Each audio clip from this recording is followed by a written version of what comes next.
There is an evil in these woods. There is something out there.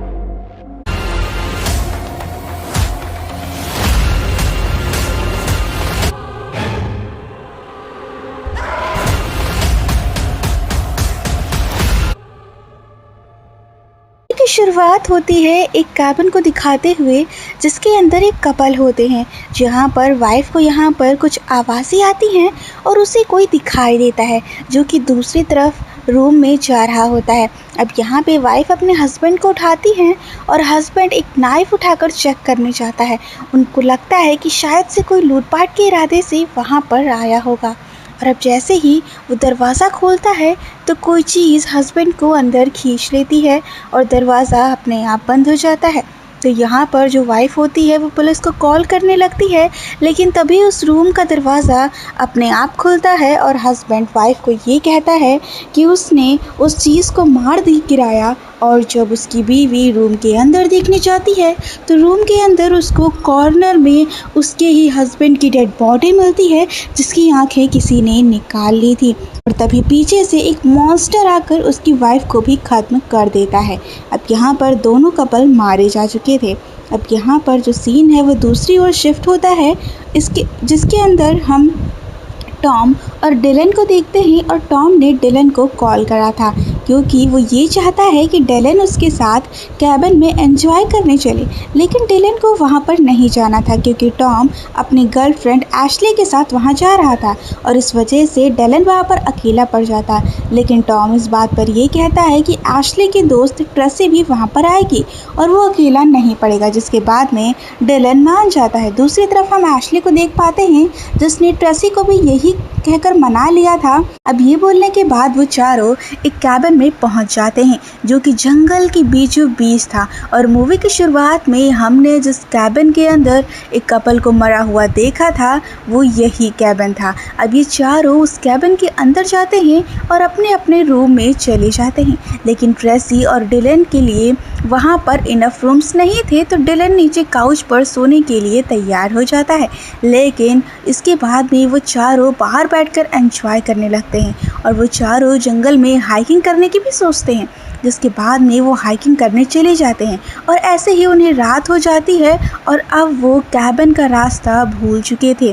तो यहाँ पे Dylan कहता है कि वो आगे जाकर रास्ता ढूंढने की कोशिश करेगा और वो फिर उन सब के पास वापस आ जाएगा।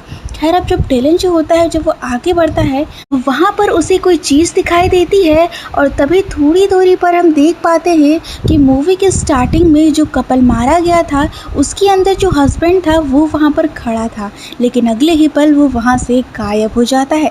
खैर, तभी वहाँ पर एक आदमी आता है और वो डिलन के ऊपर गन तान देता है और उसको डराने लगता है, लेकिन डिलन कहता है कि वो तो बस कैबिन का रास्ता ढूंढ रहा है। तो वो आदमी थोड़ा सा शांत होता है और बताता है कि वो कैबिन के ओनर का भतीजा है और उसका नाम रॉजर है। खैर, अब डिलन और रॉजर टॉम और बाकी सबके साथ वापस आ जाते हैं और रॉजर उन चारों को कैबिन तक लेकर जाता है। अब वहाँ पर कैबिन ओनर जोई भी होता है और वो उन चारों को ये कहता है कि अगर कोई भी दिक्कत हो तो वो उनको कॉल करे। और ये बात बोलकर जोई और रॉजर वहाँ से निकल जाते हैं। खैर, इसके बाद में ये चारों कैबिन के अंदर आते हैं और खाने के लिए कुछ ढूंढते हैं और तभी उन्हें वहाँ पर मार्शमैलोज़ का एक पैकेट मिलता है और वो चारों बाहर कैंपिंग करने का सोचते हैं। तो इसीलिए टॉम और डिलन जंगल में से लकड़ियाँ इकट्ठा करने लगते हैं और वो लकड़ियों को वापस लेकर आते हैं और आग जलाने की कोशिश करते हैं, लेकिन आग नहीं जल रही थी। तो टॉम यहाँ पर आग जलाने के लिए कोई ऐसी चीज़ तोड़ने लगता है जिससे ईजिली जो लकड़ी है वो आग पकड़ सके। और ऊपर से एशली और ट्रेसी डिलन को देख रही होती हैं और यहाँ पर ट्रेसी बताती है कि उसे डिलन पसंद है। खैर, तभी डिलन को वहाँ पर सामने ही फ्यूल का कैन मिल जाता है तो वो उनसे आग जलाने की कोशिश करने लगते हैं। अब तभी जंगल की ओर से टॉम डिलन को बार बार आवाज़ लगा रहा था और यहाँ पर डिलन आग भी जला लेता है, लेकिन जब वो पीछे देखता है तो टॉम वहाँ पर नहीं होता है क्योंकि टॉम तो कैबिन के अंदर था और जो आवाज़ें लगा रहा था जंगल की तरफ से आ रही थी वो टॉम की नहीं थी। खैर, अब डिलन ज़्यादा ध्यान नहीं देता है और वो चारों फिर से एंजॉय करने लगते हैं। अब थोड़ी देर के बाद में टॉम उठकर कैबिन में ड्रिंक लेने जाता है और उसे वहाँ पर रोजर मिलता है जो कि टॉम के लिए अल्कोहल लेकर आया था। खैर अब टॉम रोजर को लेकर बाहर सभी के पास जाता है और रोजर बाकी सबसे माफ़ी मांगता है क्योंकि वो कहता है कि वो वहाँ से चला गया था क्योंकि जोई नहीं चाहेगा कि वो वहाँ पर जंगल के पास घूमे। अब ट्रेसी पूछती है कि जंगल में ऐसा क्या है, तो रोजर कहता है कि लोकल्स का ये कहना है कि जंगल के अंदर एक ईविल है जो कि लोगों को रात होते ही मार डालता है। किसी का ये कहना है कि वो एक डेविल है तो किसी का ये कहना है कि वो एक वेंडिगो है, लेकिन रोजर जानता है कि वो चीज़ क्या है। वो असल में एक शेप शिफ्टर है जो कि रूप बदल कर पहले लोगों को अपने जाल में फंसाता है और बाद में उन्हें बहुत ही भयानक तरीके से मार देता है। अब यहाँ पे रोजर बताता है कि उसकी एक बीवी थी और जब वो एक दिन जंगल में आया था और रात हो गई थी और उसने जंगल में अपनी बीवी को देखा था, लेकिन उसकी बीवी तो 6 साल पहले ही मर चुकी थी। वो सभी रोजर से पूछते हैं कि अगर वो शेप शिफ्टर है, लोगों को मार देता है, तो वो कैसे जिंदा है। तो रोजर कहता है कि आग की वजह से। खैर अब इन सभी को रोजर की बातें काफ़ी बेकार और बेहूदी लगती हैं, लेकिन ये बातें बिल्कुल भी बेकार नहीं थी क्योंकि मूवी के स्टार्टिंग में हमने देखा था कि ये चीज़ बिल्कुल रियल है। खैर अब रोजर तो वहाँ से चला जाता है और उसके जाने के बाद बाकी सब भी अंदर सोने चले जाते हैं, लेकिन जिसके बाद जब डेलन काउच पर सो रहा होता है तो उसे नींद नहीं आती है और वो स्मोक करने लगता है और उसे जंगल में से ट्रेसी की आवाज़ आती है जो कि उसे जंगल में बुला रही थी। जब डेलन वहाँ पर ट्रेसी के पास जाता है तो वो देखता है कि वो ट्रेसी नहीं है बल्कि वही शेप शिफ्टर है और वो डेलन के ऊपर हमला कर देता है, लेकिन बस एक ये बुरा सपना था और तभी डेलन जाग जाता है और अब वो सुबह चारों फिर से बाहर एंजॉय करने निकल पड़ते हैं। खैर अब वहाँ पर डेलन अपने कैमरे से जो उसने फ़ोटोज़ क्लिक करी थी वो वापस आके जब उस फ़ोटोज़ को चेक करते हैं और उन पिक्चर्स के पीछे ट्रेसी एक आदमी को नोटिस करती है जो कि मूवी के स्टार्टिंग में जो कपल था उसमें जो हस्बैंड था वो वही आदमी था।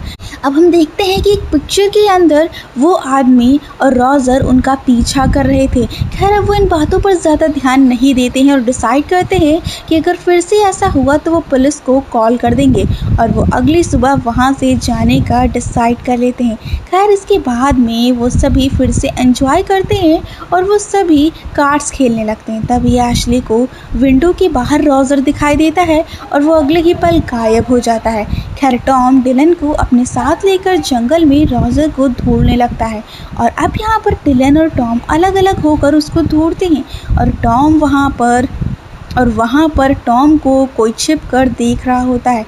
तभी डिलन और टॉम फिर से साथ हो जाते हैं और कैबिन में जाने लगते हैं, लेकिन जाने से पहले वो रोजर को गालियाँ देते हैं और उसको धमकाते भी हैं कि वो उनका पीछा बिल्कुल ना करे। खैर इसके बाद में वो दोनों कैबिन में वापस आ जाते हैं और फिर एशली जो होती है वो जोई को कॉल करके ये बताती है कि रोजर उन्हें तंग कर रहा है और वह सुबह से उनका पीछा कर रहा है, लेकिन जोई ये कहता है कि ये तो ऐसा तो नहीं हो सकता है क्योंकि रोजर तो सुबह से उसके साथ है और वो इतना ड्रिंक कर लिया है कि वो चल भी नहीं सकता है। इसका मतलब ये था कि टॉम और बाकियों को जो पीछा कर रहा था वो रोजर नहीं था बल्कि एक शेप शिफ्टर था।